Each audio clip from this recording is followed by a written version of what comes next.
Hi friends, ఇది వచ్చేసి మనకు ఈఎల్‌వి డైరెక్ట్ బ్రాండ్ నుంచి మనకు స్మార్ట్ స్టాండ్ అయితే పర్చేస్ చేశానన్నమాట ఫ్లిప్‌కార్ట్‌లో అన్నది. సో, దీని ప్రైస్ మీకు లాస్ట్‌లో ఎక్స్‌ప్లెయిన్ చేస్తాను. సో, ఇది మీకు స్మార్ట్ స్టాండ్ అంటే మీకు మొబైల్ పెట్టుకుంటారు కదా! మన మొబైల్ స్టాండ్ ఉంటది ఐరన్ సో, అదనమాట. సో, దీన్ని మీకు ఓపెన్ చేసి చూపిస్తాను లోపల ఎలా ఉందన్నది. సో, బాక్స్ చూసుకుంటే మనకు ఈ విధంగా అయితే ఉంటది. మనకు ఇక్కడ ఎంఆర్‌పీ చూసుకున్నట్టయితే మనకు 499 అయితే ఎంఆర్‌పీ అయితే ఉంది. ఇక మనం కవర్ ఓపెన్ చేస్తే మనకు లోపల స్టాండ్ అయితే ఉంది ఫ్రెండ్స్. ఇది మనకు బ్లాక్ కలర్‌లో అయితే ఉంది. అండ్ ఇక్కడ మీకు చూపిస్తున్న ఇక్కడ చూడొచ్చు ఇక్కడ స్టాండ్ అయితే ఈ విధంగా ఉంటదనమాట. బ్లాక్ కలర్ ఇది మనకు 2 కలర్స్‌తో వస్తుందనమాట. సిల్వర్ అండ్ బ్లాక్ కలర్‌తో వస్తుంది. నేను కొన్నది బ్లాక్ కలర్ కొన్నాను నేను. అండ్ ఇక మనం పైన చూసుకుంటే మనకి చూడండి మనకి ఇక్కడ మన పైన కింద 2 అయితే మనకు రబ్బర్ ప్యాడ్స్ అయితే మనకి ఇచ్చారు వీళ్ళు. సో, గ్రిప్ కోసం. అండ్ మనకి కింద బాటమ్‌లో చూసుకుంటే మనకి 4 రబ్బర్ ప్యాడ్స్ అయితే ఇచ్చారన్నమాట. ఇవి మనకు యాంటీ స్కిడ్ ప్యాడ్స్ అని చెప్పేసి వాళ్ళు చెప్తున్నారు. అండ్ మన దీని మెటీరియల్ గురించి మాట్లాడుకున్నట్టయితే మనకి ఇది ఐరన్ అండ్ రబ్బర్‌తో అయితే వస్తుంది. అండ్ నెక్స్ట్ దీని హైట్ గురించి మాట్లాడుకుంటే మనకి ఇది 8.5 సెంటీమీటర్స్ అయితే ఉంటది హైట్ అనేది. నెక్స్ట్ వెయిట్ చూసుకుంటే మనకి ఇది 140 గ్రామ్స్ వెయిట్ అయితే ఉంటది. అండ్ ఫైనల్‌గా దీన్ని మనం ప్రైసింగ్ మాట్లాడుకుంటే అయితే మనకి ఇది కొన్న ప్రైస్ మనకు ₹84కి అయితే కొన్నానన్నమాట దీని ప్రైస్ అన్నది.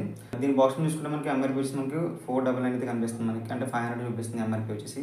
నేను కొన్నది ₹84కి అయితే కొన్నాను. సో, ఆ ప్రైస్‌కి తీసుకోవచ్చు అంటే మీకు ఖచ్చితంగా తీసుకోవచ్చు. దీని రేటింగ్ కూడా బాగుంది మనకు 4.5 స్టార్ రేటింగ్ అది ఇచ్చారు ఇది. సో, మనకు కంప్లీట్‌గా నార్మల్‌గా అయితే మనకు ₹100 స్టాండ్స్ ఉంటాయి. కాకపోతే ఆర్డర్ చేయాలంటే మనకు 2 అయితే ఇస్తారన్నమాట. 2 ఆర్డర్ చేస్తేనే గనుక మనకి ఇది ఆర్డర్ అయితే కంప్లీట్ అవ్వదు. అలాగే మనకు 200 అవుతుంది. కాకపోతే మనకు ఒకటే నాకు ఆర్డర్ అయితే ఇచ్చింది. అది కూడా ₹84కి అయితే కొన్నాను దీనికి. ఆ ప్రైస్‌కి చాలా బెస్ట్ ప్రైస్ అని చెప్పుకోవచ్చు ఇది. కింద డిస్క్రిప్షన్‌లో లింక్ అయితే ఇస్తాను. ఆ లింక్‌తో మీరు దీన్ని పర్చేస్ చేసుకోవచ్చు. Okay friends. అండ్ మీరు మన ఛానల్‌కి ఫస్ట్ టైమ్ వచ్చినట్టయితే మన ఛానల్ సబ్స్క్రైబ్ చేసుకొని ఫాలో కండి. ఇలాంటి చిన్న చిన్న గ్యాడ్జెట్స్ అనేవి ఏమైనా ఉంటే మనకు షార్ట్స్ ద్వారా మీకు రివ్యూస్ అయితే ప్రొవైడ్ చేస్తూ ఉంటానన్నమాట. సో, ఇది ఫ్రెండ్స్ ఓవరాల్‌గా వీడియో గురించి మాట్లాడుకుంటే thanks for watching. See you next video.